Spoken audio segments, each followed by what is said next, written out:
And well, congratulations on the new movie. It is so good. Thank you. I appreciate that. Thank you. We put a lot of heart into that, and I think it all paid off. Oh, it absolutely did.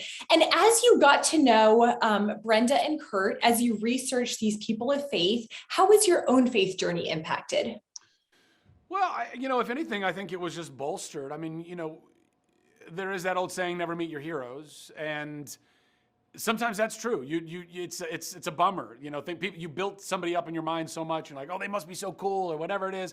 And you're like, oh, maybe not so much.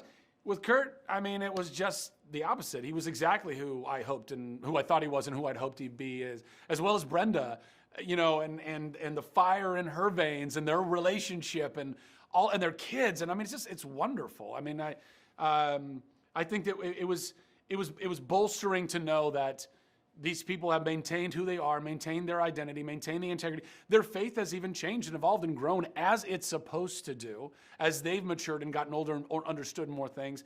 And they've committed to one another and continue to commit to one another in their relationship and their marriage and to their kids and being the best parents they can be. They're super groovy people. And it's cool that I got to assimilate a lot of that in just being able to play Kurt.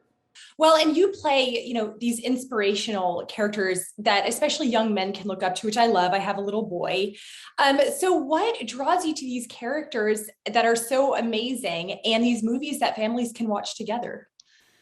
I mean, to be perfectly honest, almost every job I've gotten up to this point is something that found me in some way, which really is God finding, these are these little breadcrumbs along the way where, we're trying to figure, what would be the next cool job for me to do? And then all of a sudden God's like, that's cool. You can go figure that out, but do this one now, because I think this is going to be something that's going to be really good for you. And sure enough, I mean, I wasn't going to be able to make this movie at all. The pandemic happened. All of a sudden, my schedule freed up. They were making it. They were like, yo, now that you're free, we've always envisioned you as maybe being this role. Would you consider doing it? Read the script. It was amazing. And then it all happened. And now here we are. And it all feels very fated. It feels like God's fingerprints were all over it. And that's where you feel the peace. And that's the really coolest part about it, When you feel that peace, I mean, then you're in the pocket. You're right where you're supposed to be.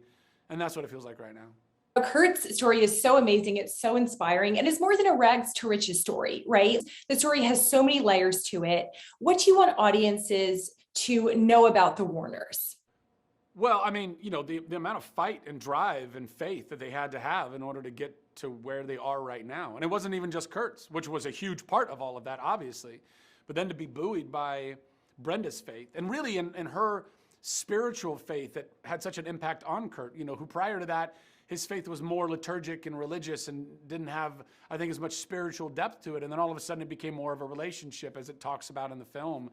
And, and then I think him understanding that his worth and identity do not lay in whatever his idea of being an NFL quarterback would be, but rather there's more important things to prioritize on, like this wonderful woman and her wonderful kids and all of their relationships together. And I think that in that moment, there was obviously a very real spiritual shift in his own life where, because he let go of trying to control this outcome of being a quarterback and instead was allowing himself to kind of pour more into this real value, then all of a sudden, shocker, it starts to unlock itself, that these blessings start to manifest. And it's like, oh, wow, yeah, check that out. When we actually do the work on ourselves and we reprioritize and we are genuinely valuing what is truly valuable, then the things that are the desires of our hearts become more available to us. And it's all very evident in the story, which, again, makes it even more powerful and interesting.